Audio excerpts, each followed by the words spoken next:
காலை வணக்கம். என் பெயர் சுஜித்வியோ. இன்றைய கவிதை போட்டியில் நான் முதலில் பேசவிருப்பது மகாகவி சுப்பிரமணிய பாரதியார் தொழிலும் அற்புதமான கவிதை. இந்த கவிதை உழைப்பின் மேன்மையும் தொழிலாளர்களின் பெருமையும் மிக அழகாக எடுத்துரைக்கிறது.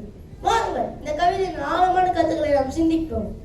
இரும்பை காய்ச்சி உருக்கிடுவீரே, எந்திரங்கள் வகித்திடுவீரே, கரும்பை சாறு பிழிந்திடுவீரே, கடலில் மூழ்கினால் முத்தெடுப்பீரே, அரும்பும் வேர்வை உதிர்த்து பூமி மேலாயிரம் தொழில் செய்திருவீரே, பெரும்புகளுமுக்கே இசைக்கின்றேன் பிரம்மதேவன் கலைங்கு நீரே, மண்ணெடுத்து குடங்கள் செய்வீரே, மரத்தை வெட்டி மழை செய்குவீரே, உண்ண காய்கறி தந்திடுவீரே, உழுதனன் செய் பயிரிடுவீரே, எண்ணெய் பாலை கொடந்திடுவீரே, ஏழு நூற்றுகள் ஆடை செய்வீரே, நின்னின்றமை வானவன் காப்பார் மேய் பாவிசை காப்பவர் நீரே, காட்டும் செயலும் போத்திடுவீரே, மரத நாட்டிய கூத்திடுவீரே, காட்டுமே பொருளால் உண்மை கண்டு சாத்திரம் சேர்த்திடுவீரே, நாட்டிலே அறம் கூட்டி வைப்பீரே, நாடும் இன்பங்கள் கூட்டி வைப்பீரே, தேட்டமின்றி வெளியில் காணும் தெய்வமாக விளங்குவீர் நீரே.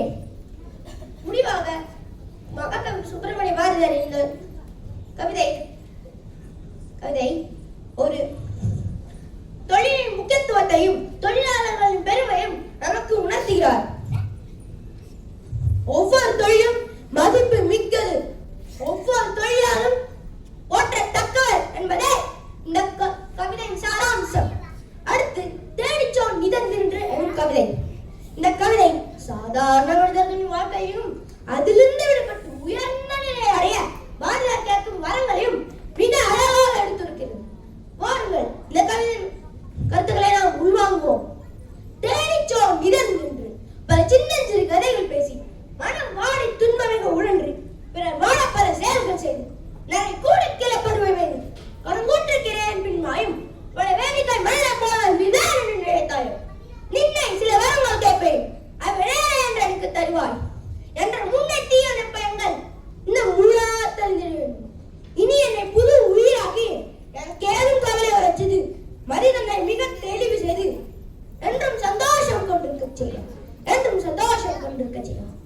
மகாகவி பாரதியாரின் இந்த கவிதை வெறும் புலம்பல் அல்ல, ஒரு புதிய வாழ்க்கையை, தெய்வான மனதை, நிலையான சந்தோஷத்தை வேண்டி நிற்கும் ஒரு வலிமையான குரல்.